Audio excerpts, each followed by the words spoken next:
Hey ladies and gentlemen, welcome back to the channel. As always, it is Nick here, back with your daily crypto news and analysis. And today we're going to be talking about Xinfin Network, aka XDC. So let's just dive in and let's start with the price chart. So I've been noticing something on the price chart recently, and it looks pretty manipulated with these spikes up, spikes down. Looks like some bot manipulation. We have seen this in the past. Now, is this a bad thing? No, not necessarily, but you could see that even on the 7-day span, a lot of the volume is around the same range, so it's most likely the same bots trading this, which is not a big concern. We've seen this with the graph before it took off massively back in 2021. We see it with almost every single token that doesn't have a lot of volume in. I mean, this is a token that's sitting at about like almost $5 million in 24-hour volume, so not much at all. But on the last couple days, and even the last couple months, we've been talking about XDC for a while. Going to the year span, I've been looking at where we could kind of pump up to. I've been looking at 5 cents, and you might be wondering, why am I looking at 5 cents? Well, right now we're kind of flattening out, and most tokens have recently outreached to their 2021 summer lows. This would be about 5 cents for XDC. Now, is that a huge move or anything like that? No, not necessarily. But that is what I am targeting right now on XDC's next major move, if, of course, the market does support it. But we don't, I'm just saying right now, 2.5 cents is not out of the picture. And I do think that 3 cents will most likely hold, which is the low from back here, which we are at basically right now. So we have to wait and see what's going to happen next on XDC, but that's my view. I'm waiting to buy at 2.5 cents yet again if we do see it. But, if I have to, I will buy around 3 cents depending on how the market looks. But I am still expecting some downtrend going forward on in this month. But also, around XDC, we are seeing some updates around XDC. Recently, Uphold did announce the Tier 3 integration. We've seen a hackathon. Now, this could be very beneficial. I've always talked about these events being very beneficial for tokens, but XDC does not have a lot of volume in. So these events could be very good for building out a lot of hype around XDC as a token, but also allowing a lot more developers to come over to the Xinfin space to build out some solid use cases, projects, etc. They have over $100,000 in prizes here as well, so that's pretty cool to see, and I do think that this is going to allow for a lot more growth of the network as well. And they do break down everything down here, so developers have the opportunity at over $100,000 in bounty rewards during the global hackathons. Participate and build it on XDC with the following themes: Web3, DeFi, ported dApps, and even more. So a lot more things happening. Also, the metaverse. So that's the last one. This is talking about meta blocks. Meta blocks I've been talking about for a while. We actually have a few updates over here from the team itself. I'm pretty sure, I want to say that this is fully live. I might be wrong, but they do have some graphics on how it looks here. It's very cool. I think that this is very cool. You see some of the NFT things around this as well. The reason why I talk about meta blocks a lot with XDC is because obviously this is powered by the Xinfin network. When you go over to their website, you can actually see this. So if you scroll down, sorry, it's all the way down here. So you do see like the ecosystem XDC, well, Xinfin sitting right here.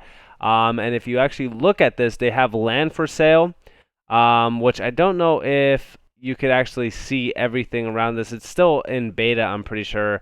I haven't been keeping too far up with it. So yeah, beta version over here, sorry. I just noticed this, but yeah, they are currently doing friendly user testing. You could see recommended system upgrade requirements for this. You could download it, play it, all that kind of stuff. Very cool. And this has been growing quite a bit as well. They also have this marketplace down here, which you could see that you could buy.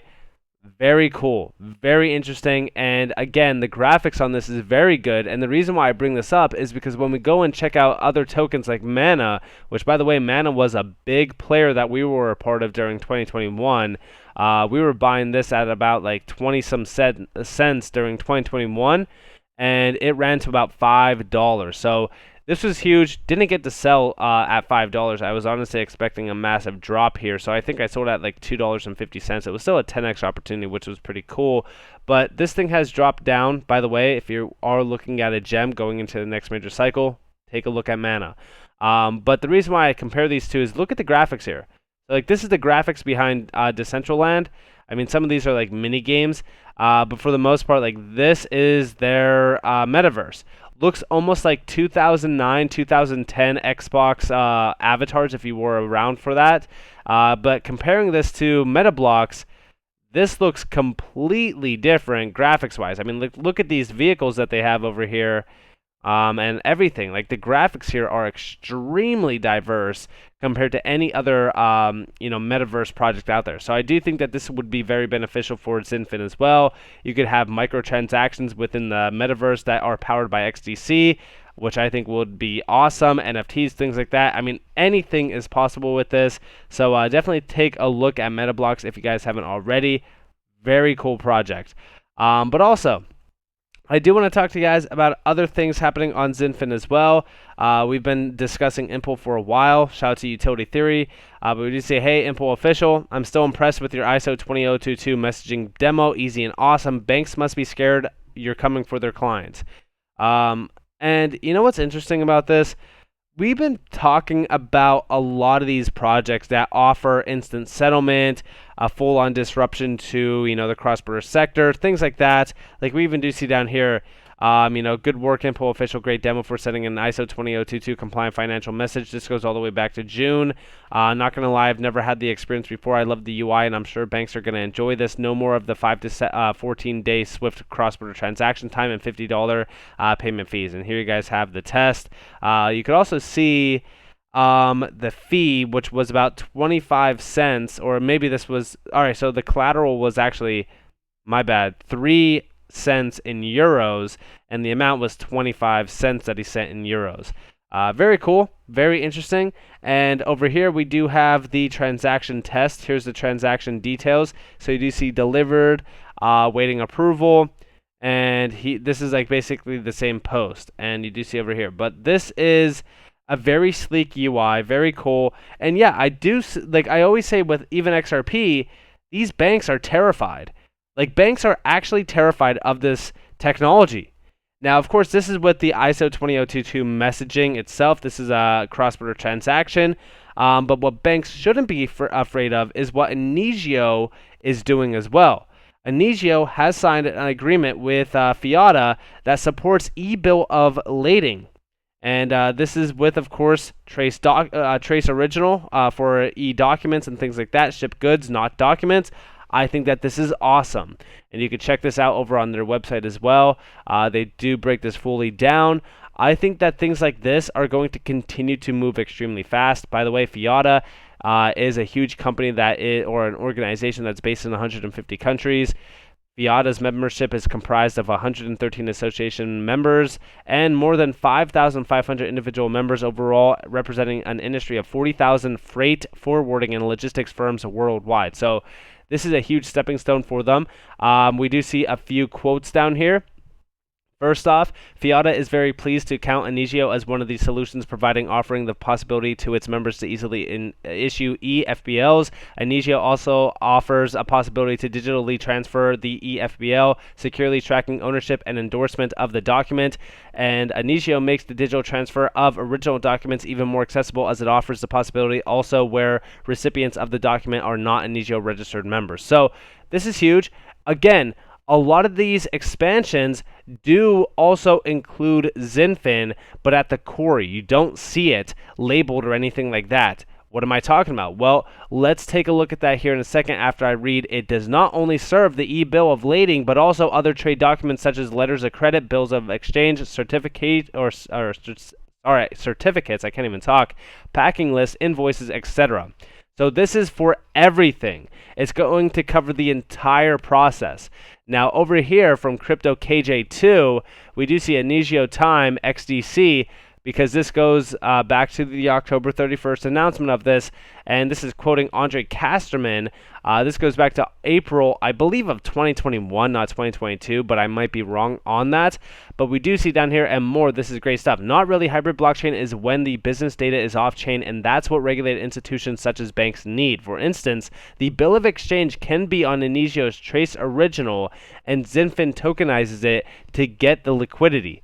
The public DLT of Xinfin will not contain any business data, which is key in trade finance. So in my opinion, I do believe that Xinfin with XDC obviously will play a vital role in this entire process. XDC will be the liquidity source, very similar to how XRP is a liquidity source with on-demand liquidity, and this is going to be a huge stepping stone in a technological advancement around e-documentation as well as sustainability, because think about it. How do you get sustainability within the entire shipping area as well as trade finance itself? I mean, like, every aspect of this will be fully disrupted, but you get to sustainability by eliminating paper documentation, eliminating the costs associated with paper documentation. Like, this is streamlining the entire process here, which is very crucial, in my opinion, to a lot of these major players. And this is a huge expansion when you look at the numbers behind Fiata. So very cool, very interesting. I don't know if they label any of their partnerships over here, but they all use that same image around like trade finance as well as like supply chain finance, which is very interesting. But so a few of their partnerships are, I'm pretty sure this is Zakat. I hope that I'm saying that name. I'm probably not saying that name right, but these are just some of their partnerships. CargoWise is a big name, by the way. I've actually looked at them in the past, but you could also see some of their memberships as well. And like, not only their partnerships, but these are their memberships around the world. So let me zoom out. Let's just go to the United States. So here are some of their United States memberships. So these are all logistics. So this is like expansions to massive names around shipping, supply, all that kind of stuff. So when you look at something like this, the interesting thing to me is always, okay, what is the domino effect? Because when you look at something like Fiata, obviously, yeah, on the surface, like number-wise, it looks great, but think about the expansions of those individual members that are huge logistic names that are also having a huge domino effect. Like, this is, down the line, connections to possibly tens of thousands to hundreds of thousands to huge giant corporations, companies, etc. out there that could benefit from something like this. This is awesome to see. Let me know what you guys think down in the comments below, though. I'd love to hear your thoughts. If you guys did enjoy the video, definitely hit that like button, subscribe to notifications on if you guys want more free content. You guys are more than welcome to follow me on Twitter and join the free Discord down in the description below. As always, up to you all. Have a beautiful day, beautiful night. Wherever you guys are on this before, that's been Nick. Peace out, guys.